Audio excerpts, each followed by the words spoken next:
I walk the path of the heart. All right, let's do this. Fight. What is going on, everybody? It is Devil here, and today we are going to be providing you an introductory video onto all of the system mechanics as well as the tag mechanics that will be present in Dragon Ball X CAPCOM. There is going to be a lot of mechanics inside of this game. I can't wait to share it with you all today. And with that being said, let's get it started. So firstly, we have the first point of inspiration, which is Marvel vs. Capcom. You have your dashes, which can be canceled into a wave dash.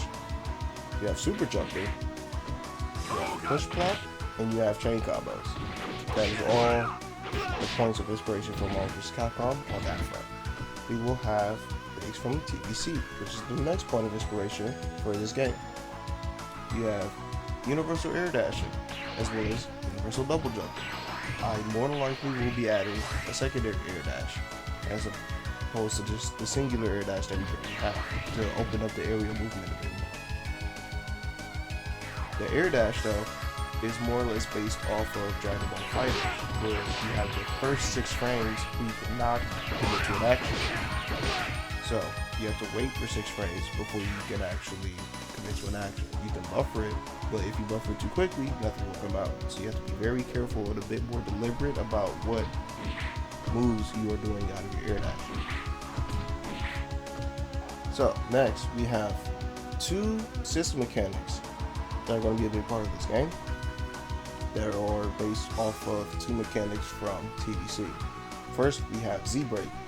Z-Break is essentially your cancel mechanic, or your Baroque, I guess you could say. It costs 2 bars of meter.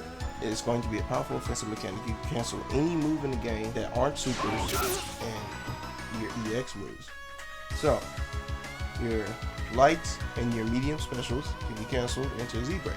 With that being said, there is also another defensive mechanic outside of push block. Z-Burst. Z-Burst is essentially your burst mechanic, as is implied in the name. It is pretty much based off of Burst from Guilty Gear or Mega Crash from TBC, which was the primary point of inspiration. You cannot do Z-Burst in neutral. You cannot do it on wake up. You can only do it on block. You can do it on block or you can do it on hit.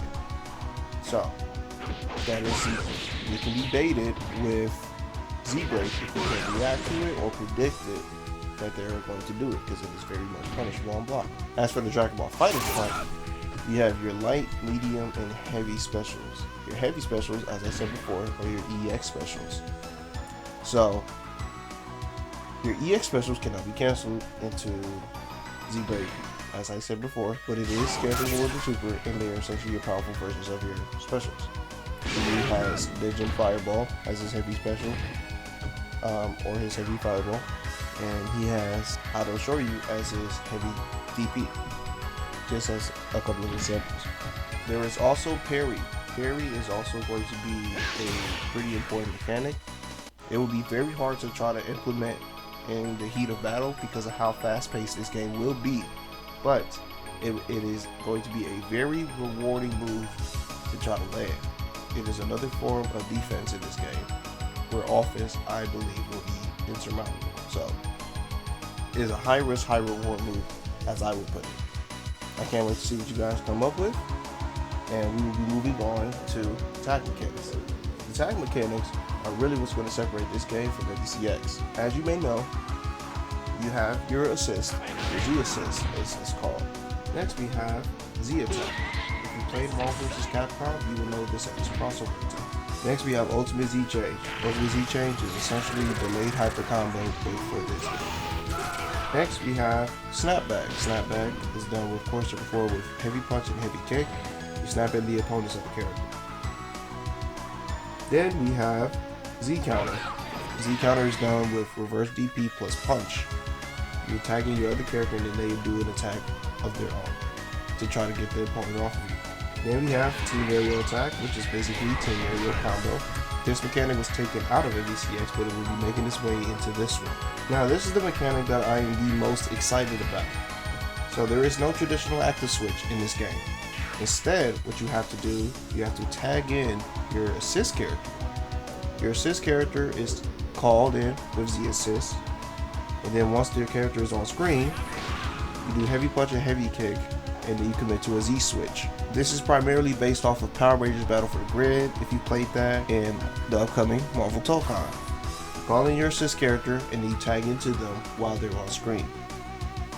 This will create some very interesting situations where you can get some additional combos off, create some very difficult to block strings,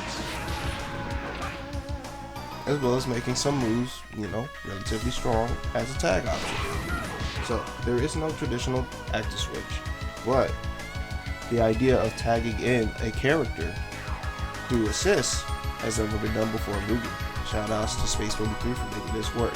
Final thing is your supers. Supers in this game cost 2 bars. So you have your hyper combos and then you have your meteor combos. Meteor combos cost 3 bars. Those are your level 3s. Your hyper combos cost 2 bars. So DHCs can only happen 2 times.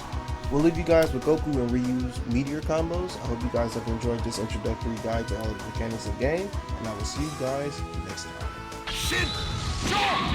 Ryu!